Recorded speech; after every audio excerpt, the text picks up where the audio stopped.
O tema é o livro e o cordeiro.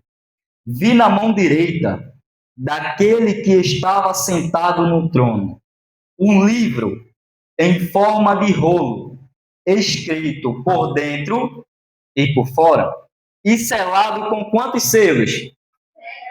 7 selos. Vejam bem, como é o selo nos nossos dias atuais? Quem aqui já selou alguma carta para que essa carta chegasse até o destino em segurança? Até hoje, muitas pessoas usam e muitas pessoas também usam os correios eletrônicos. Então, essa passagem está falando de um selo. E nós precisamos de lembrar do selo nos nossos dias atuais. Mas então, como era um selo no tempo em que João estava tendo esta visão? Selo, ele era feito com cera derretida, argila ou barro. Era derretida sobre a carta para que pudesse chegar até o destino em segurança. E só alguém com autoridade podia abrir esse rolo ou livro ou carta. Mas vejam bem, João vê na mão direita daquele que estava sentado no trono um livro escrito por dentro e por fora. Mas vejam bem, vocês já viram algum livro escrito por dentro e por fora? E por que é que João está vendo? Veja, tem algumas pessoas que têm algumas interpretações. Eles acreditam que aqui aconteceu um erro por meio dos tradutores. Por uma vírgula mal posicionada. Por exemplo, vamos ler novamente. Vi na mão direita daquele que estava sentado no trono um livro escrito por dentro. Agora vamos parar aqui. Lembra que alguns pensam que tem um erro aqui por uma vírgula mal posicionada? Então vamos ler dessa forma. Vi na mão direita daquele que estava sentado no trono um livro escrito por dentro, vírgula, e por fora tem o quê? Os 7 selos. Vocês percebem que deu um sentido diferente? Mas veja, a interpretação que eu cheguei à conclusão é que esse livro que João vê, realmente ele estava escrito por dentro e por fora. Por quê? Porque no original grego, a palavra que aparece aqui é essa mesmo, de que está escrito por dentro e por fora, atrás e na frente. Agora, por que esse livro estava escrito por dentro e por fora? Quando a gente volta ao tempo de João, as pessoas elas escreviam por dentro e por fora para evitar falsificação. Ou seja, esse livro tinha um conteúdo muito importante. Nenhuma folha em branca. Mas eu pergunto a vocês, o que João está vendo é um livro ou é um rolo? Um rolo. Mas por que aparece a expressão livro? Porque, veja, naqueles tempos não tinha livro de capas, como essa Bíblia que a irmã está segurando. Não tinha dessa forma. Era rolo, papiro, pergaminho, era essas coisas. Então, o que João vê ali é um rolo. Mas por que aparece essa expressão? Porque a palavra livro, ela é dos nossos dias, dos nossos tempos. Mas veja, esse livro, ele está selado com quantos selos? Aí eu pergunto a vocês, o que significa o número 7? Perfeito. Então quer dizer que esse livro, o rolo, está selado de forma perfeita. E só alguém com autoridade pode abrir o livro. Vejam bem, esse livro que está na mão do Cordeiro, que está fechado com 7 selos, que só alguém com autoridade pode abrir. O que é que acontece? Nós não precisamos olhar agora para a Bíblia. Para ficar mais fácil, vocês podem olhar para aqui. Vocês olham para cá, eu olho para ali, certo? Vejam, na Bíblia, a continuação diz o seguinte: o anjo faz uma pergunta a João. Vi também um anjo forte, que proclamava em grande voz: quem é digno de abrir o livro e de lhe desatar os selos? O anjo aqui está entoando, isso aqui é um cântico. Ele entoa uma pergunta: quem é digno de abrir esse livro que está selado com 7 selos? Mas então, ele mesmo vai responder: ora, nem no céu, nem sobre a terra, nem debaixo da terra, ninguém podia abrir o livro, nem mesmo olhar para ele. E eu chorava muito, porque ninguém foi achado digno de abrir o livro, nem mesmo de olhar para ele. Ninguém podia olhar para esse livro que estava nas mãos do Cordeiro. Quem é o Cordeiro? Jesus. Ele estava com esse livro. Aqui, essa cena, quando a gente para observar, é uma cena de tristeza. Por quê? Nem no céu, nem sobre a terra, nem debaixo da terra, ninguém podia abrir o livro, nem mesmo olhar para ele. E eu chorava muito. João chorava muito porque não havia ninguém digno de abrir o livro.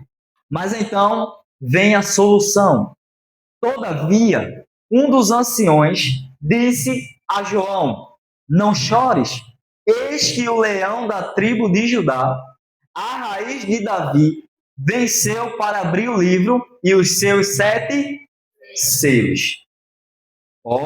Após essa situação triste, vem agora a solução. Alguém é digno. E quem é digno? O leão da tribo de Judá. A raiz de Davi. Quem é o leão da tribo de Judá? Jesus. Ele venceu para abrir o livro e os seus 7 selos. Eu queria que vocês prestassem atenção nesta parte que diz o seguinte: leão da tribo de Judá. João ouviu que o leão da tribo de Judá venceu.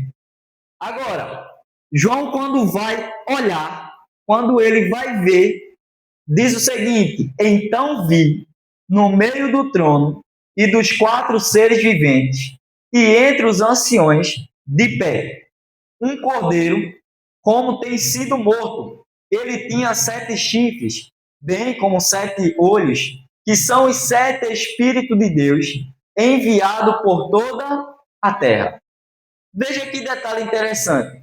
João ouve que o leão da tribo de Judá venceu. Só que quando João se volta para ver, o que é que ele vê?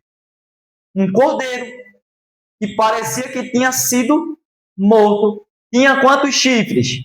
7. Tinha quantos olhos? 7 também.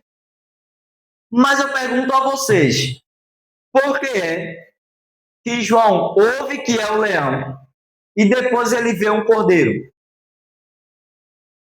Alguém? O leão e o cordeiro são um só. O leão e o cordeiro são um só? Isso é verdade. Mas veja, por que é que João vê dessa forma? Porque este leão, ele só é leão, ele só venceu porque um dia ele foi cordeiro. Um dia ele foi cordeiro. João Batista disse quando viu Jesus: eis o cordeiro de Deus que tira o pecado do mundo. Então, é por isso. Ele só é leão, ele só venceu porque um dia ele foi cordeiro. É por isso que ele se apresenta diante de Deus no céu como cordeiro.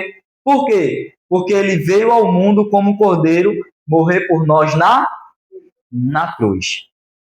Esses 7 chifres, a palavra chifre no Apocalipse significa reino ou poder.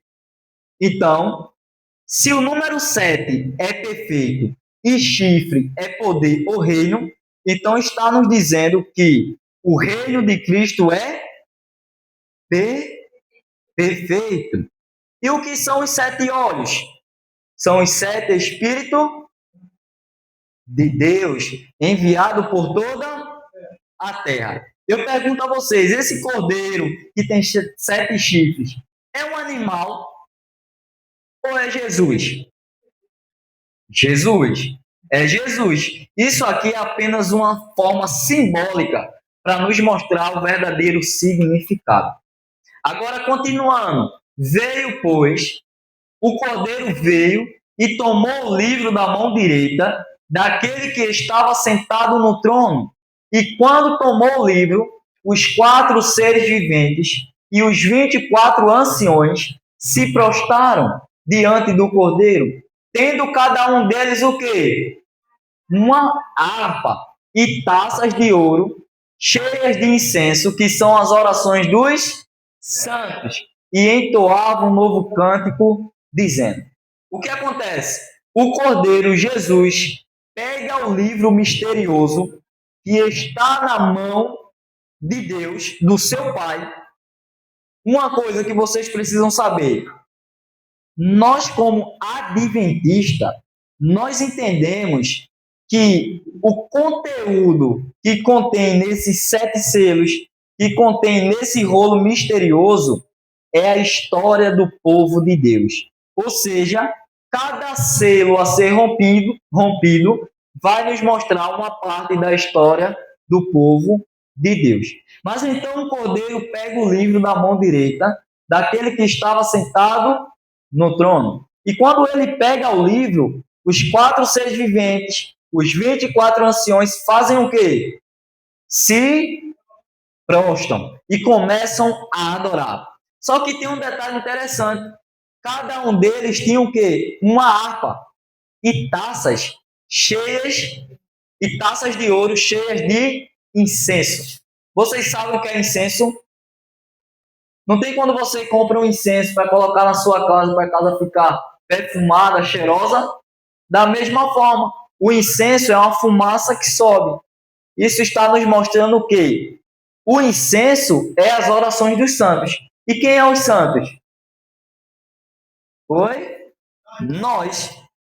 Então, se o incenso é as orações dos santos e nós somos os santos, significa que quando a gente ora no nosso quarto, quando a gente ora na rua, quando a gente ora em qualquer lugar, as orações sobem para onde? Para o céu. Mas que parte do céu? Para o trono de Deus. Vocês conseguem compreender? As orações, elas sobem diretamente para o trono de Deus. E muitas das vezes a gente pensa, será que Jesus escutou? Será que Jesus vai me responder? Mas a gente precisa entender que as nossas orações estão indo diretamente para Ele. Mas então, por que esse Cordeiro, que é Jesus, que venceu, ele é digno de abrir o livro? Por que ele tem essas qualificações? O Apocalipse vai dizer: digno és de tomar o livro e de abrir os selos. Por quê? Porque foste morto. E com teu sangue compraste para Deus os que procedem de toda tribo, língua, povo e nação. Vamos lá.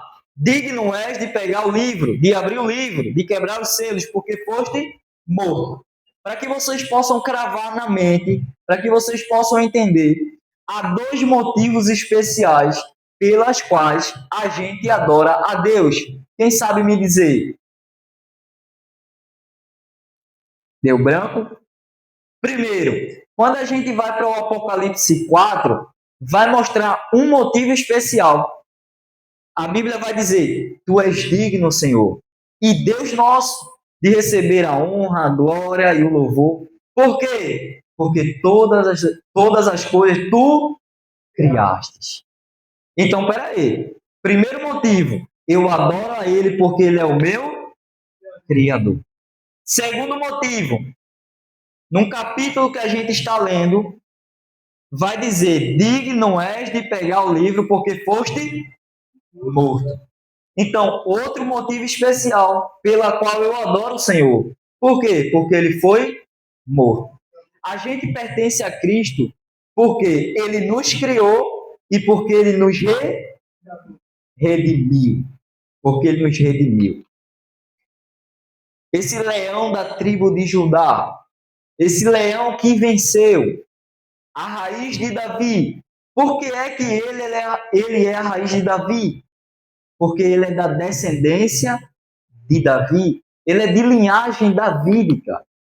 Mas então, o capítulo 5 é uma cena introdutória para nos mostrar quem é digno de abrir o livro e de quebrar os selos.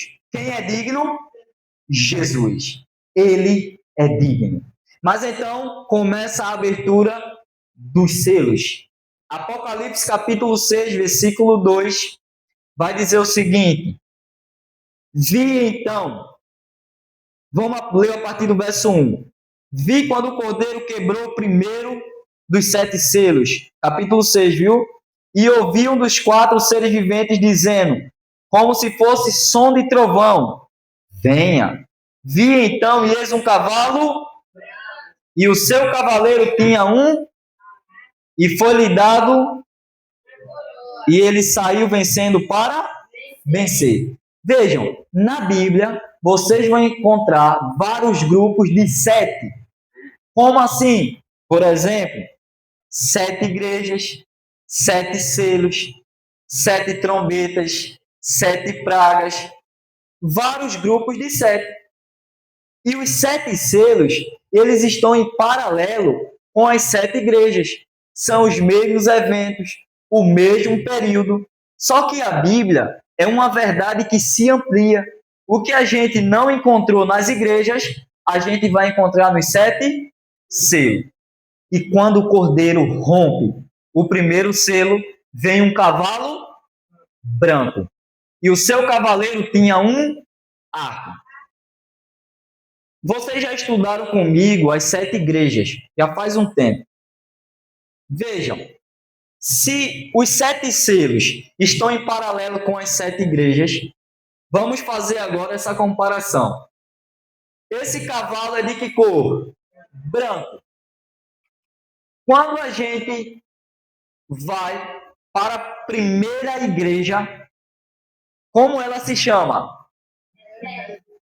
Éfeso. Éfeso foi uma igreja conhecida pelo tempo de pureza doutrinária, onde não havia falsas doutrinas para confundir as pessoas. Era a Bíblia. A palavra de Deus vinha diretamente da boca dos discípulos, das pessoas que foram preparadas por Jesus. E esse primeiro selo está em paralelo com essa primeira igreja. Por quê? Foi uma igreja vitoriosa. Vocês lembram que esse cavalo branco, ele tinha um arco e foi lhe dado uma coroa? O que significa uma coroa? Vitória. E ele saiu vencendo para vencer. Não quer dizer que João ele viu um cavalo. Isso é apenas uma forma simbólica para nos mostrar o verdadeiro significado, que está em paralelo com a igreja que foi conhecida pelo tempo de pureza. Uma igreja vitoriosa, onde teve mais de cerca de milhões de cristãos, conhecido pela pureza e fidelidade à Bíblia. O período vai do ano 31 até o ano 100. Mas então, como o cristianismo estava avançando, estava crescendo, os discípulos estavam pregando por todos os lugares, Paulo ele poderia ter dito o seguinte: ele poderia ter dito que o mundo todo já havia sido evangelizado, porque havia muitos cristãos. E o que acontece? Como o cristianismo estava subindo, isso começou a atrair perseguições. Chegamos então à abertura do segundo selo. E saiu outro cavalo. Qual é a cor desse cavalo? Vermelho. E o seu cavaleiro foi-lhe dado tirar a paz da terra, para que os homens matassem uns aos outros. Também foi-lhe dado uma grande espada. Quando a gente fala de vermelho, a gente lembra de quê? De sangue. E quando a gente vai à segunda igreja, que é Esmina, foi uma igreja que sofreu uma grande perseguição. Uma igreja que sofreu uma grande perseguição, um grande derramamento de sangue. Foram 10 anos de perseguição. 10 anos de perseguição. Essa perseguição foi liderada por Diocleciano e seu sucessor, Galério. Foi um tempo de discórdia, discussão e controvérsia. O período desse segundo selo, que está em paralelo com a segunda igreja, vai do ano 100 até o ano 313. Chegamos então à abertura do terceiro selo. Quando o Cordeiro abriu o terceiro selo, ouvi o terceiro ser vivente dizendo: vem. Então vi, e eis um cavalo preto, e o seu cavaleiro com uma balança na mão. E ouvi uma como voz no meio dos 4 seres viventes, dizendo: uma medida de trigo por 1 denário, 3 medidas de cevada por 1 denário. E não danifiquei o azeite e o vinho. Quando o Cordeiro abre o terceiro selo, qual é a cor do cavalo? Preto. Eu vou perguntar a vocês, se o primeiro cavalo é branco e significa pureza, o que então deve significar esse cavalo preto? Corrupção.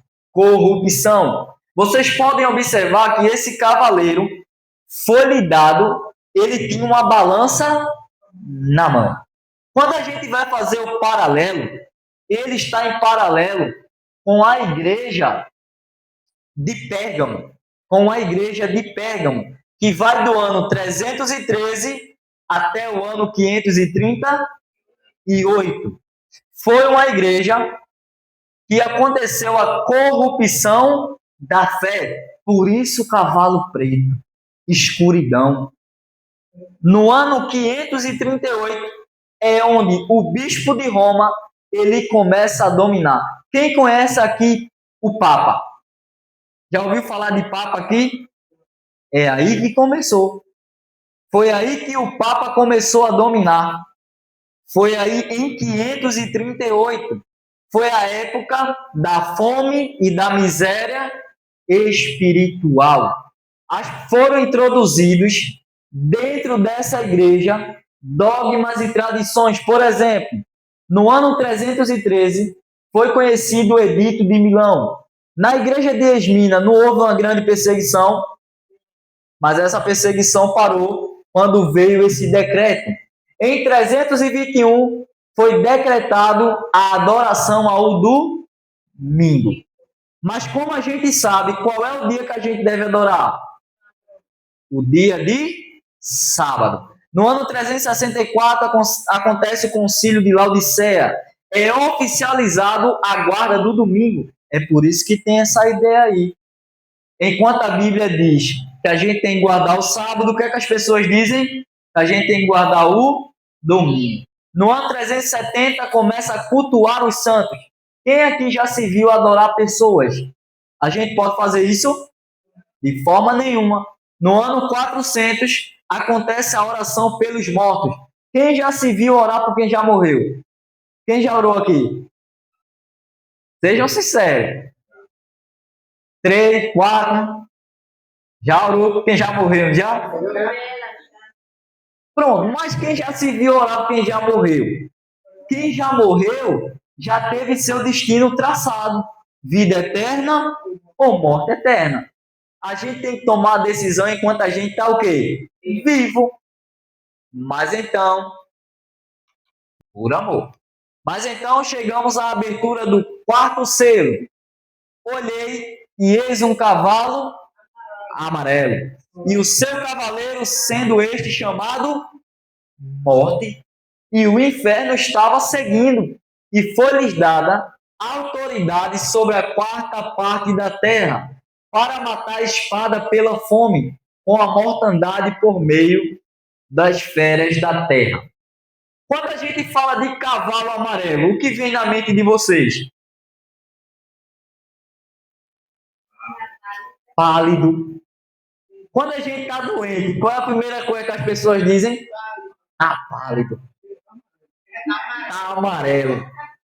Então, esse cavalo amarelo fala de pálido, desfigurado. Ele está em paralelo com a igreja de Tiatira. Foi uma igreja que aconteceu a degradação total da fé. As pessoas abandonaram a fé, abandonaram a Bíblia, abandonaram de servir a Deus. Aqui também aconteceu perseguição aos que seguem a Bíblia. Quem lesse a Bíblia era morto. Foi aqui que aconteceu, em 538 até o ano 1517. Em 538, como a gente viu, começa a supremacia papal, o Papa. É aí que o Papa aparece, onde muitas pessoas hoje estão adorando o Papa, esquecendo de adorar Jesus.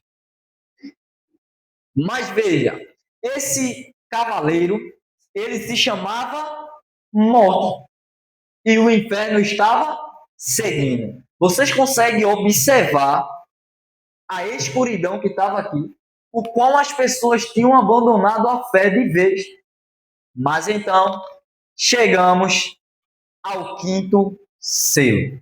Na abertura do quinto selo, quando ele abriu o quinto selo, vi debaixo do altar as almas daqueles que tinham sido mortos por causa da palavra de Deus e por causa do testemunho que sustentavam. Veja, quando a gente vê esse texto, vem uma dúvida. Almas que estão debaixo do altar. E que almas são essas? Para a gente entender, a gente precisa voltar ao Antigo Testamento, no santuário que foi feito por Moisés.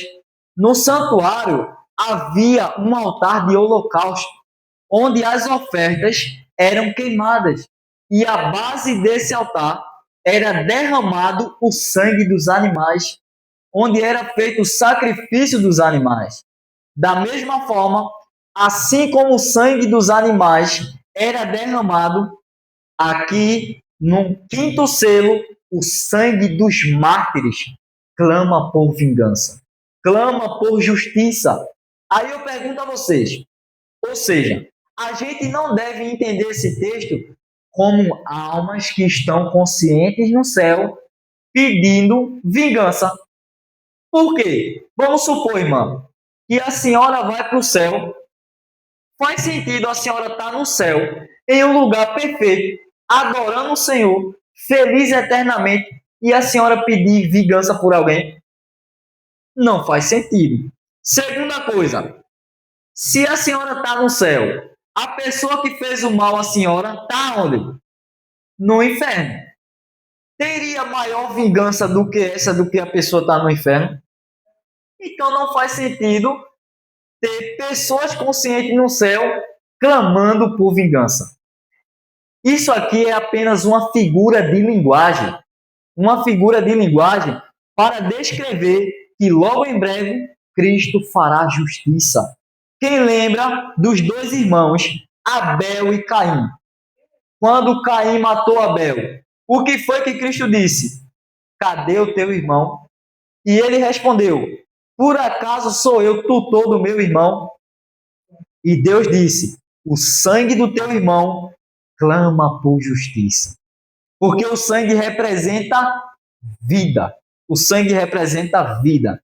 Mas então, essas almas que estão debaixo do altar de forma simbólica, não tem pessoas lá clamando por vingança. Elas estão no pó. Foram pessoas que sofreram e morreram por amor ao Senhor.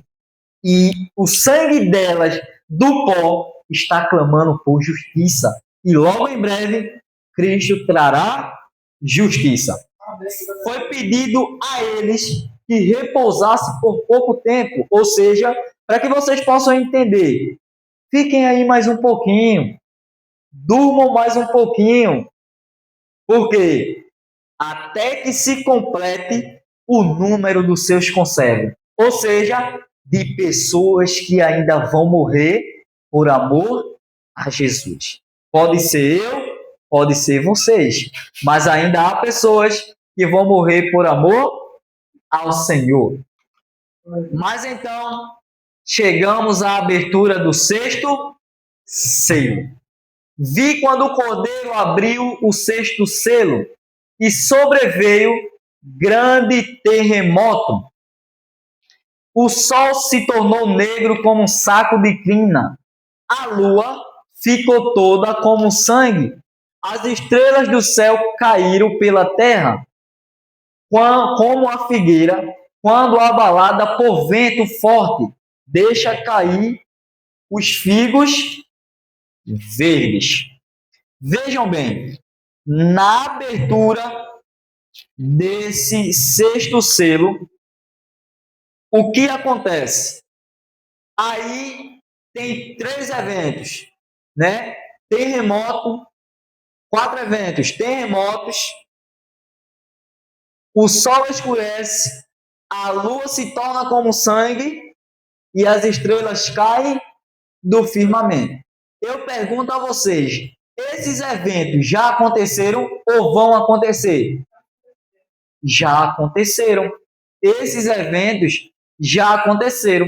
E há um detalhe interessante, porque Cristo avisou de que isso aconteceria. Ele disse em Mateus 24, 29, logo em seguida, a tribulação daqueles dias, o sol vai fazer o quê?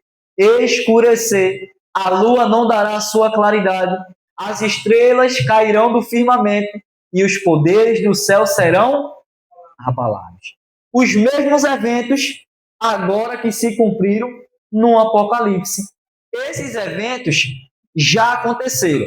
Terremoto, o sol escurece, a lua como sangue e a queda das estrelas. Agora, quando isso aconteceu? Dia 1 de novembro de 1755, aconteceu o terremoto de Lisboa. Esse terremoto destruiu toda a cidade. E não só essa cidade, outras cidades vizinhas também. E nós entendemos que essa profecia ela foi cumprida aqui. Primeiro, o terremoto de Lisboa em 1755. O segundo evento, o sol escureceu e a lua se tornou como sangue. Veja, às 9h30 da manhã, amanheceu tudo tranquilo. O dia, mas então, de repente, o sol escureceu. As pessoas ficaram desesperadas. E quando foi que isso aconteceu? 19 de maio de 1780, o sol escureceu. Escureceu, apagou no dia. Escureceu totalmente. Mas neste mesmo dia, só que à noite, o que foi que aconteceu? A lua se tornou como sangue. Primeiro evento, dia 1º de novembro de 1755, o terremoto de Lisboa.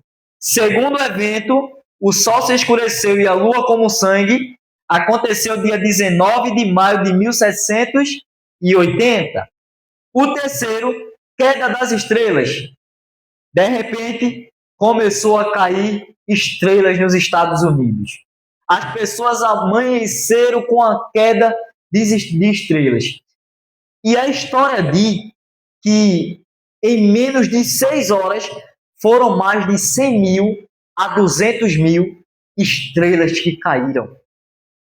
Então, foi muitas estrelas. Quando foi que isso aconteceu? Quando foi que essa queda aconteceu? Dia 13 de novembro de 1833. Isso já aconteceu. Mas vejam bem, na abertura do sétimo selo, quando chegamos ao sétimo selo, quando o Cordeiro abriu, houve silêncio no céu por cerca de quantas horas? Meia hora. Houve silêncio no céu por cerca de meia Ora, eu pergunto a vocês, por que é que o céu vai ficar em silêncio?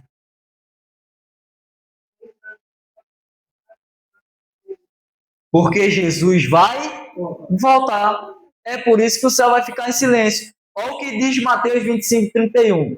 Quando vier o Filho do Homem na sua majestade e todos os anjos com ele, vem só alguns? Vem todos. Então se assentará no trono da sua glória. É por isso que o céu vai ficar em silêncio. Quando você ouvir essa expressão de que alguém diz para você, irmã, por que o céu vai ficar em silêncio? E você responde, porque Jesus vai voltar e todos os anjos vêm com ele. Mas vejam bem, o céu vai ficar em silêncio quanto tempo? Meia hora. Vamos então ao princípio profético. Vocês vão entender que um dia é um ano. Isso está em Números, capítulo 14, versículo 34, e Ezequiel, capítulo 4, versículo 6. Vejam bem, se 24 horas, que é um dia, é um ano, ou seja, 24 horas são quantos meses? Eu falo as horas, vocês falam os meses. 24 horas são 12 horas são 6 horas são 2 horas é 1 hora é e 30 minutos é. Então quer dizer que o céu vai ficar em silêncio por quanto tempo? Uma semana. Cerca de uma semana. Mas como vai ser isso? Vai ser do momento em que Cristo sai dos céus e chega até a terra, que vai durar em média 7 dias, ou vai ser Cristo vem, pega os salvos e volta para os céus? Exatamente. Todo o percurso de Cristo, desde a sua vinda até a sua volta, vai durar em média cerca de 7 dias. Mas então, chegamos ao grande dia da volta de Jesus. O dia da volta de Jesus se aproxima e a abertura do 7º selo se refere à volta de Jesus. E nós precisamos olhar para esse evento. Nossos olhos precisam estar voltados para esse evento extraordinário, porque nós estamos vivendo os últimos grãos da ampulheta do tempo. E nós precisamos estar preparados. E por que é que nós precisamos estar preparados? Por que é que nós precisamos se render a esse Deus? A Bíblia vai dizer, porque você é o Criador. Porque você foi morto e com seu sangue compraste para Deus os que procedem de toda tribo, língua, povo e nação. Cristo é digno. Ele é digno da minha adoração. Ele é digno da sua adoração. Por quê? Porque ele foi morto. Com seu sangue, ele nos comprou. Com seu sangue, ele nos deu a possibilidade da gente ter a vida eterna. Ele nos deu a oportunidade de salvação. E essa porta da graça que está aberta, um dia ela vai se fechar. E antes que ela se feche, a gente precisa tomar a decisão enquanto há tempo. Enquanto há tempo. Talvez eu esteja falando para alguém que se sinta sábio demais para dizer que não há espaço para Deus no seu coração. Talvez eu esteja falando para alguém que sua vida está bem, sua saúde está ok, sua parte financeira está ok, e você acha que você não precisa de Deus. Mas entenda que vai chegar um momento em que as coisas vão mudar. As coisas vão mudar e você vai sentir a necessidade de um Deus.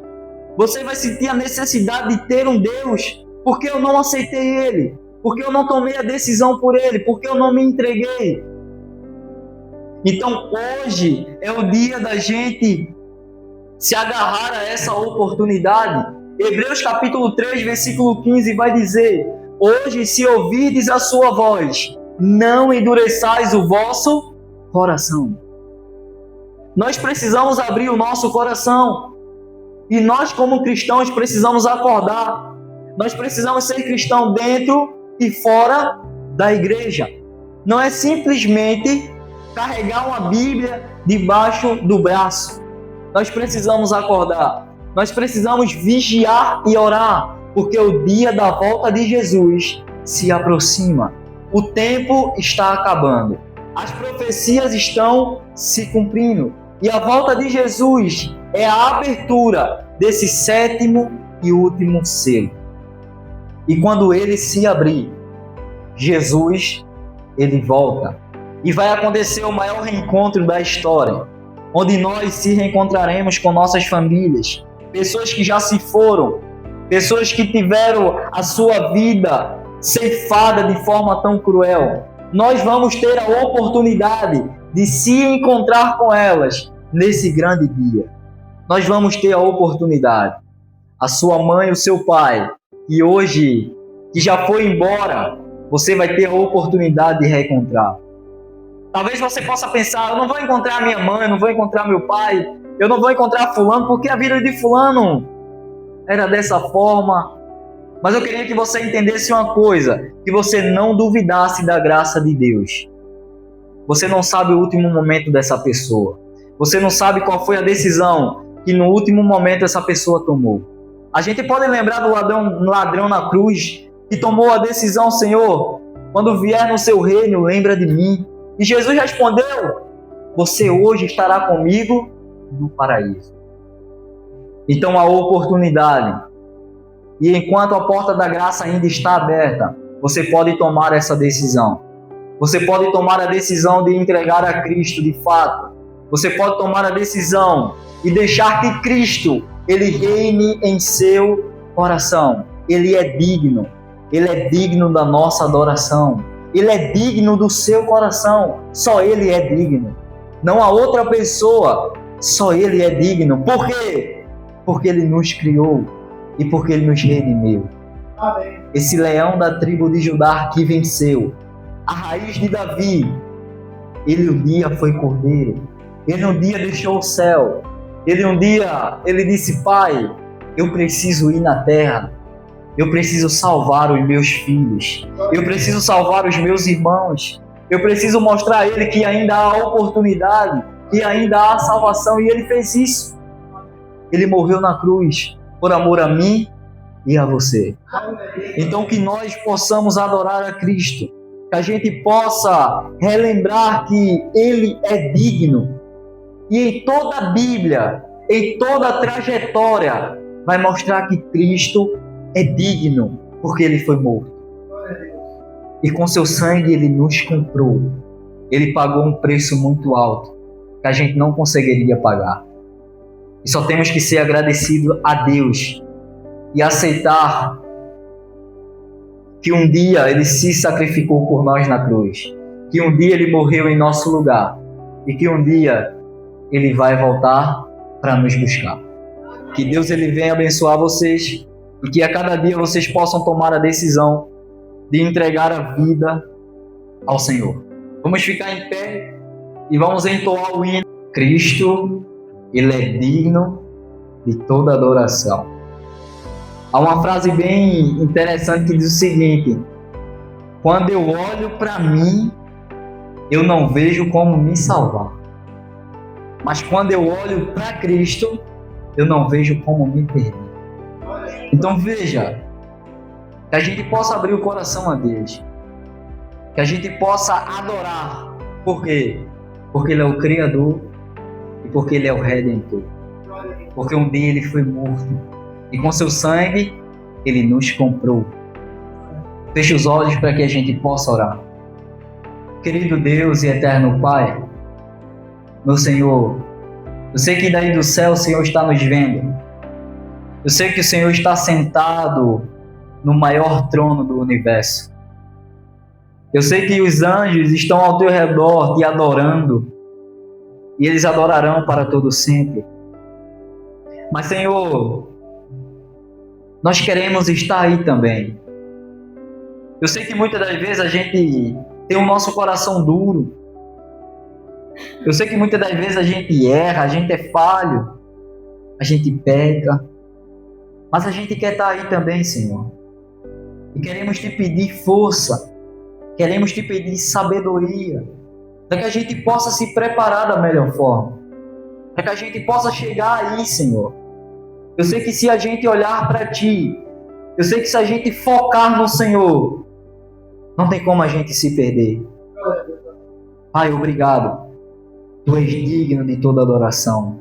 Tu és digno de todo louvor. Tu és digno de toda honra e toda glória. Tu és digno no nosso coração. Tu és digno porque foste morto. E com teu sangue compraste para Deus os que procedem de toda tribo, língua, povo e nação. O Senhor pagou um preço muito alto por amor a cada um que está aqui. Aquelas pessoas que não vieram hoje, Senhor, visita. E essas pessoas que ainda não se entregaram a Ti, que lá no fundo têm o desejo de se entregar ao Senhor, mas por algum motivo, alguma coisa atrapalha elas, Senhor. Mas eu quero te pedir, por favor, que Teu Espírito Santo, de forma tão profunda e imensa, toque o coração dessa pessoa. Que o Senhor vá de encontro a ela, meu Pai. E que essas pessoas que estão aí no mundo, perdidas, que o Senhor possa encontrá-las onde quer que elas estejam. Que o Senhor possa levar salvação a elas, meu Pai. Obrigado pela esperança. Obrigado, Senhor, por saber que esse último selo será aberto. E quando ele for aberto, aquele grande dia maravilhoso vai chegar. É o dia da Tua volta, Pai. Onde veremos o Senhor face a face e viveremos com o Senhor para todo sempre. Esta pessoa também que assiste no canal, que o Senhor possa ir de encontro a ela, onde quer que ela esteja, que o Senhor possa abençoar a vida dela e que ela também possa tomar a decisão de se entregar ao Senhor. Obrigado, Pai, por este culto maravilhoso e principalmente por saber que o Rei do Universo está presente em nossos corações. Nós te amamos, Senhor. Tu és digno, porque foste morto. Obrigado por tudo. Nós te oramos em nome de Jesus. E a igreja diz: Amém. Deus abençoe.